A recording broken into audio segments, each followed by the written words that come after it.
ಈ 15 ಸಿಂಹಗಳೊಂದಿಗೆ ಜಿಂಬಾಬ್ವೆ ತಲುಪಿತು ಹೊಸ ನಾಯಕನ ಹೊಸ ಸೈನ್ಯ. ಗೌತಮ್ ಗಂಭೀರ್ ಅವರ ಬದಲು ಬಿಸಿಸಿಐ ಈ ಹೊಸ ಕೋಚ್ನನ್ನು ಟೀಮ್ ಇಂಡಿಯಾದೊಂದಿಗೆ ಕಳುಹಿಸಿತು. ಜಿಂಬಾಬ್ವೆ ತಂಡದಲ್ಲಿ 8 ಹೊಸ ಆಟಗಾರರು, ಇದರಲ್ಲಿ 5 ಜನ ಡೆಬ್ಯೂ ಮಾಡಲಿದ್ದಾರೆ. ಯುವ ಆಟಗಾರರಾಗಿದ್ದರೂ ಕೂಡ ಸೀನಿಯರ್ಸ್ ಗಿಂತ ಕಡಿಮೆ ಇಲ್ಲ. ಜಿಂಬಾಬ್ವೆ ತಲುಪಿದ ತಕ್ಷಣ ಟೀಮ್ ಇಂಡಿಯಾದಲ್ಲಿ ಶುರುವಾಯಿತು ಸಂತೋಷದ ಅಲೆ. ಹಾಗಾದರೆ ಇದರ ಸಂಪೂರ್ಣವಾದ ಮಾಹಿತಿ ಏನು ಎಂಬುದನ್ನು ಈ ವಿಡಿಯೋದಲ್ಲಿ ತಿಳಿಸುತ್ತೇವೆ. ಆದರೆ ಅದಕ್ಕೂ ಮುನ್ನ ನೀವು ಕೂಡ ಟೀಮ್ ಇಂಡಿಯಾದ ಅಭಿಮಾನಿಯಾಗಿದ್ದರೆ ಈ ವಿಡಿಯೋವನ್ನು ತಪ್ಪದೆ ಲೈಕ್ ಮಾಡಿ ಮತ್ತು ಟೀಮ್ ಇಂಡಿಯಾದಲ್ಲಿ ನಿಮ್ಮ ಫೇವರೇಟ್ ಆಟಗಾರ ಯಾರು ಅಥವಾ ನೀವು ಯಾವ ಆಟಗಾರನ ಅಭಿಮಾನಿ ಎಂದು ಕಮೆಂಟ್ ಮಾಡುವ ಮೂಲಕ ತಿಳಿಸಿ. ಸ್ನೇಹಿತರೆ, ಈಗಾಗಲೇ ನಿಮಗೆಲ್ಲರಿಗೂ ತಿಳಿದಿರುವಂತೆ ಭಾರತ ತಂಡ ರೀಸೆಂಟ್ ಆಗಿ ಸೌತ್ ಆಫ್ರಿಕಾ ವಿರುದ್ಧ ನಡೆದ ಫೈನಲ್ ಪಂದ್ಯವನ್ನು ಗೆಲ್ಲುವ ಮೂಲಕ ವಿಶ್ವಕಪ್ 2024ರ ಟ್ರೋಫಿಯನ್ನು ತನ್ನ ಹೆಸರು ಮಾಡಿಕೊಂಡಿದೆ ಮತ್ತು ಈಗ ಜಿಂಬಾಬ್ವೆ ವಿರುದ್ಧ 5 T20 ಪಂದ್ಯಗಳ ಸರಣಿಯನ್ನು ಆಡಲಿರುವ ಭಾರತ ತಂಡ ಸಂಪೂರ್ಣವಾಗಿ ಸಿದ್ಧವಾಗಿದೆ.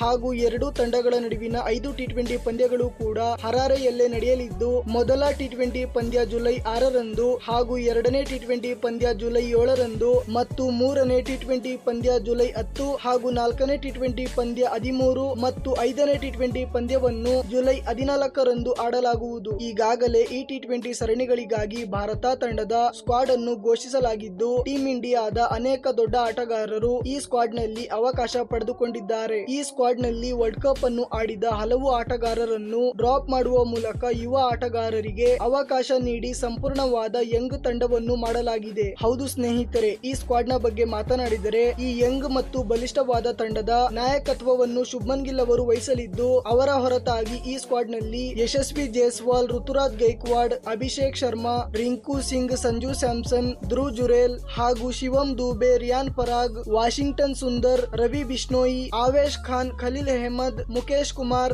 ಮತ್ತು ತುಷಾರ್ ಪಾಂಡೆ, ಸಾಯಿ ಸುದರ್ಶನ್, ಜಿತೇಶ್ ಶರ್ಮಾ ಹಾಗೂ ಹರ್ಷಿತ್ ರಾಣಾ ಅವರಂತಹ ಆಟಗಾರರಿಗೂ ಕೂಡ ಈ ತಂಡದಲ್ಲಿ ಆಡಲು ಅವಕಾಶ ನೀಡಲಾಗಿದೆ. ಸ್ನೇಹಿತರೆ, ಜಿಂಬಾಬ್ವೆ ವಿರುದ್ಧ ಘೋಷಿಸಿರುವ ಈ ಟೀಮ್ ಇಂಡಿಯಾದಲ್ಲಿ ಅಷ್ಟು ಉತ್ತಮವಾದ ಎಕ್ಸ್ಪೀರಿಯನ್ಸ್ ಆಟಗಾರರು ಇಲ್ಲದಿದ್ದರೂ ಕೂಡ ಆಯ್ಕೆ ಮಾಡಿರುವ ಪ್ರತಿಯೊಬ್ಬ ಆಟಗಾರ ಬಹಳ ಬಲಿಷ್ಠವಾಗಿದ್ದು, ಜಿಂಬಾಬ್ವೆ ವಿರುದ್ಧ ಈ ತಂಡ ದೊಡ್ಡ ಅಂತರದಲ್ಲಿ ಗೆಲ್ಲುತ್ತದೆ ಎಂಬ ಭರವಸೆ ಇದೆ ಮತ್ತು ಈ ತಂಡದ ಕೋಚಿಂಗ್ ನ ಜವಾಬ್ದಾರಿಯನ್ನು ವಿವಿಎಸ್ ಲಕ್ಷ್ಮಣ್ ಅವರಿಗೆ ನೀಡಲಾಗಿದೆ. ಸ್ನೇಹಿತರೆ, ನಿಮ್ಮ ಪ್ರಕಾರ ಜಿಂಬಾಬ್ವೆ ಹಾಗೂ ಟೀಮ್ ಇಂಡಿಯಾ ನಡುವೆ ನಡೆಯಲಿರುವ ಈ T20 ಸರಣಿಯನ್ನು ಯಾವ ತಂಡ ಗೆಲ್ಲಬಹುದು? ಕಮೆಂಟ್ ಮಾಡುವ ಮೂಲಕ ನಿಮ್ಮ ಅಭಿಪ್ರಾಯವನ್ನು ತಿಳಿಸಿ.